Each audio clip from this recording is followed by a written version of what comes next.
Shalom Bapak Ibu Saudara yang dikasihi Tuhan.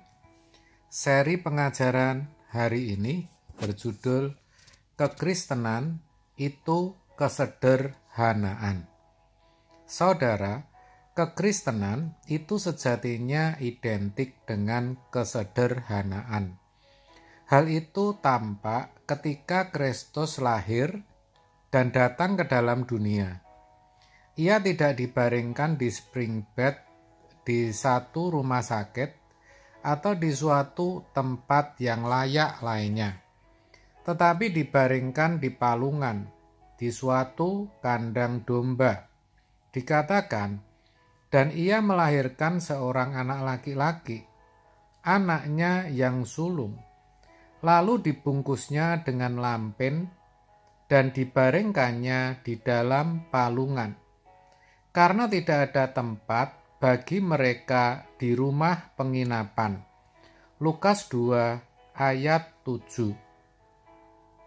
Palungan adalah sebuah wadah yang terbuat dari konstruksi logam, kayu, atau batu berukir dan digunakan untuk menampung makanan bagi hewan. Palungan kebanyakan digunakan dalam pemeliharaan hewan ternak. Biasanya digunakan juga untuk memberi makan hewan. Saya percaya ini bukan suatu kebetulan, tetapi memang itulah tempat yang dipilih untuk melahirkan Sang Mesias. Bisa saja dan pasti bisa Yesus yang anak Allah lahir di suatu tempat yang layak dan nyaman, tetapi tidak ia lakukan. Kristus lebih memilih yang sederhana. Tidak hanya itu, Alkitab juga mencatat, ketika menjadi manusia, Tuhan Yesus memilih mengambil rupa seorang hamba. Filipi 2 ayat 7. Hamba itu doulos, budak, pelayan. Pertanyaannya, apakah tidak mungkin atau tidak bisa Yesus lahir melalui rahim seorang ratu atau putri raja? Tentu mungkin, bukan? Bahkan sangat mungkin. Tetapi kenapa Tuhan memilih Maria, wanita kebanyakan, untuk melahirkan bayi Yesus? Alasannya adalah kesederhanaan. Demikian juga jalan hidup yang dibawa atau diperagakannya. Tuhan Yesus hidup sederhana. Ia tidak hidup dengan bermewah-mewah. Bahkan sampai mati, ia harus mengalami berbagai kesengsaraan dan penderitaan. Itulah model hidup yang dicontohkannya. Sederhana, saudara. Yang dia bawa pun sederhana. Bukan agama yang penuh dengan hukum atau syariat, tetapi jalan hidup seperti dia hidup. Kristen itu seperti Kristus. Sederhana sekali, saudara. Dan kalau ada kekristenan yang tidak mengajarkan hidup yang seperti Kristus, itu pasti ada yang salah. Filosofi hidup Kristen juga sederhana. Asal ada makanan dan pakaian, cukuplah. 1 Timotius 6 ayat 8. Filosofi atau jalan hidup seperti ini, kalau dihidupi, akan membawa kepada ketenangan dan ketentraman jiwa, saudara. Tetapi sangat disayangkan, banyak orang Kristen yang tidak mengerti dan menyadari akan hal ini. Akibatnya, banyak sekali agenda dalam hidupnya. Padahal agenda hidup Yesus sederhana, melakukan kehendak Bapa dan menyelesaikan pekerjaannya.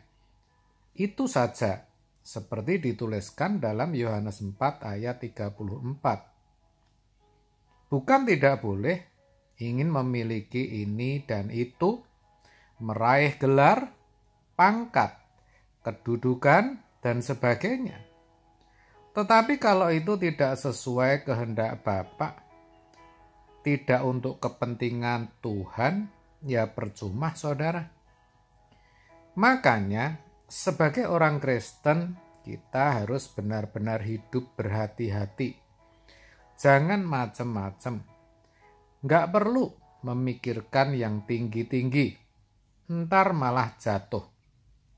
Pikirkan yang sederhana saja, yang sesuai dengan iman kita masing-masing, supaya kita bisa menguasai diri dengan baik.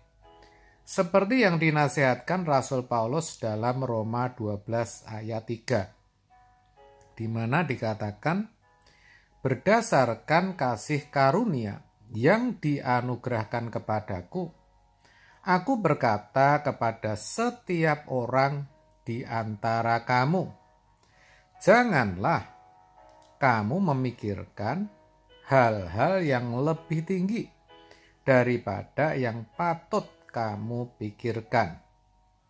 Tetapi hendaklah kamu berpikir begitu rupa, sehingga kamu menguasai diri menurut ukuran iman yang dikaruniakan Allah kepada kamu masing-masing. Saudara, sekali lagi saya katakan bahwa kehadiran Yesus itu berbicara tentang kesederhanaan. Di tengah situasi yang semakin sulit dan tidak menentu ini, mari kita hidup sederhana. Cukupkanlah dengan apa yang ada. Jangan sampai hanya karena ingin wah atau terkesan mewah, kita lalu mengada-ada. Dalam arti menjadi konsumtif. Beli ini, beli itu, padahal bukan merupakan kebutuhan. Ingat, Tuhan Yesus sendiri sudah mencontohkan kesederhanaan melalui kedatangannya ke dalam dunia. Maka kita pun harus meneladaninya. Memang harus diakui, di tengah maraknya apa yang ditawarkan dunia serta kemudahan hidup yang ada, hidup sederhana menjadi semakin sulit. Tetapi percayalah, ketika saudara memiliki tekad yang kuat, Roh Kudus akan memberikan kesanggupan. Amin. Tuhan Yesus memberkati.